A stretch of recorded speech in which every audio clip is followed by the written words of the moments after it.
गरीबों की शान, गरीबों की जान, आप सभी की पहचान। ग्राम पंचायत डुमरी चट्टी से मुखिया पद के लोकप्रिय, कर्मठ, संघर्षशील, जुझारू, शिक्षित, समाज सेवी एवं सुयोग्य युवा उम्मीदवार मनीष कुमार भैया को अपना मुखिया बनाना है। मोतियों का माला छाप पर पहले नंबर पर बटन दबाना है। डुमरी चट्टी को चमकाना है तो मनीष भैया को जिताना है। आपका प्यारा चुनाव निशान मोतियों का माला छाप। मोतियों का माला छाप, एक नंबर वाले खाने पर बटन दबाकर मोतियों का माला छाप पर बटन दबाएं और मनीष भैया को अपने डुमरी चट्टी का मुखिया बनाएं। गायक गगनदीप सिंह। डुमरी चट्टी की जनता सारी अब की कैली हलस तैयारी। डुमरी चट्टी के जनता सारी अब की कैली हलस तैयारी। मिलके सोच लिहिन हो, ओ मिलके सोच लिहिन हो, लइका बूढ़ जवनवा अरे मुखिया मानिस भैया जी बने। चाचा चाची काका काकी कैला लनवा अरे मानिस भैया मुखिया बने। मान और सम्मान के लिए सबका साथ, सबका विकास। वो लूट रहे हैं सपनों को, मैं चैन से कैसे सो जाऊं। वो बेच रहे हैं पंचायत को, मैं खामोश कैसे हो जाऊं। ये कहना है आपके बेटे, आपके चहेते मनीष कुमार भैया जी का, जिनका चुनाव निशान है मोतियों का माला छाप। जनता जनार्दन ने भी ठाना है अब की मुखिया मनीष भैया को बनाना है। अपने डुमरी चट्टी को चमकाना है। आपका सेवक चल पड़ा है मैदान में। आप सभी जनता जनार्दन के सम्मान में आपका बेटा मनीष कुमार। चुनाव निशान याद रखिएगा, मोतियों का माला छाप। मोतियों का माला छाप, एक नंबर वाले खाने पे बटन दबाएं, मनीष भैया को मुखिया बनाएं। सब ही के साथी बन के अपन फर्ज निभैले। कौन परेशानी आई दौरा चलाइले, दौरा चलाइले। सब ही के साथी बन के अपन फर्ज निभैले। कौन परेशानी आई दौरा चलाइले। सबके लिहले आशीर्वाद इनके कौनो ना जवाब। सबके लिहले आशीर्वाद इनके कौनो ना जवाब। मानिस भैया सबके, ओ मानिस भैया सबके छुए ले चरणवा अरे मुखिया मानिस भैया जी बने।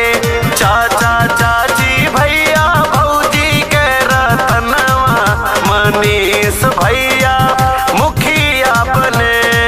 अभी तक जो गांव के मुखिया थे, गांव में कोई विकास कराने का काम नहीं किए। सामाजिक शौचालय नहीं बना, सभी गांव में कभी नाली की सफाई नहीं किया गया। गोहरा गांव में रोड को अधूरा छोड़ा गया। हलमता में रोड को अधूरा छोड़ने का काम किया। इंदिरा आवास योजना में लगातार पैसा लेने का काम किया। मनरेगा में लूट मचाया और जॉब कार्ड पर फर्जी तरीके से पैसे निकालने का काम किया। गली नाली नहीं बनवाया, नल जल में लूट मचाया। डुमरी चट्टी पंचायत में आज तक पंचायत सरकार भवन नहीं बनवाया गया। वृद्धा पेंशन नहीं दिलवाने का काम किया। सिदरिया में रोड अधूरा छोड़ने का काम किया। दो नैया में आज तक कहीं भी विकास का काम नहीं किया गया। सोहजाना में रोड नहीं बनवाया गया। गोहरा में भवन नहीं बनवाने का काम किया। साह पोखर में भवन नहीं बनवाया गया। चमरूचक में गरीब परिवारों को इंदिरा आवास नहीं देने का काम किया। कमरा दोनैया में गरीबों को इंदिरा आवास नहीं दिया गया। रघुनाथपुर में आज तक किसी भी परिवार को इंदिरा आवास नहीं देने का काम किया।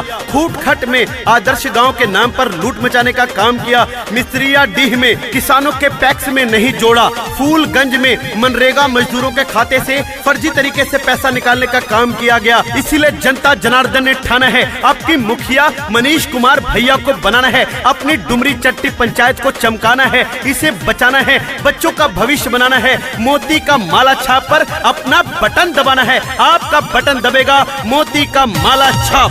जवन जवन भाईल नाही गहुआ कहनी दान बा। ओ पे मानिस भैया जी कह बहुत ध्यान बा, बहुत ध्यान बा। जवन जवन भाईल नाही गहुआ कहनी दान बा। ओ पे मानिस भैया जी कह बहुत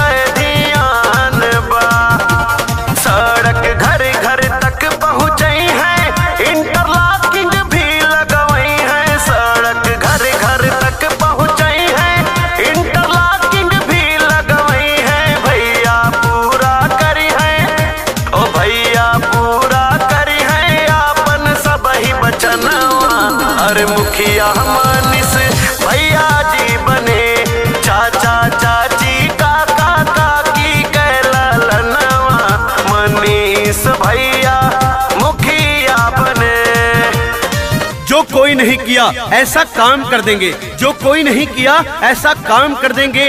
इस बार मनीष कुमार भैया जीतकर अपने ग्राम पंचायत डुमरी चट्टी का रोशन नाम कर देंगे। आपका सेवक, आपका बेटा चल पड़ा है मैदान में, आप सभी जनता जनार्दन के सम्मान में। इसीलिए चाचा चाची, भैया भौजी, काका काकी हाथ जोड़ के निवेदन बा कि मोतियों की माला छाप पर अपना बटन दबाइए और मनीष कुमार भैया को अपने ग्राम पंचायत डुमरी चट्टी का मुखिया बनाइए। आपका प्यारा चुनाव निशान याद रखिएगा, मोतियों का माला छाप, मोतियों का माला छाप, मोतियों का माला छाप। एक नंबर पे बटन दबा के अपने मनीष कुमार भैया को मुखिया बनाएं, अपने गांव ग्राम पंचायत डुमरी चट्टी को चमकाएं। चुनाव निशान मोतियों का माला छाप।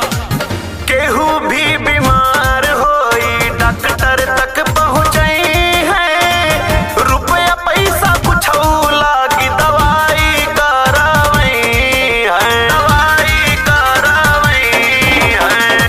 आई जो समस्या कोनो नाही घबराई है, बिटिया की शादी में बढ़ चढ़ के भैया रही है। शिक्षा के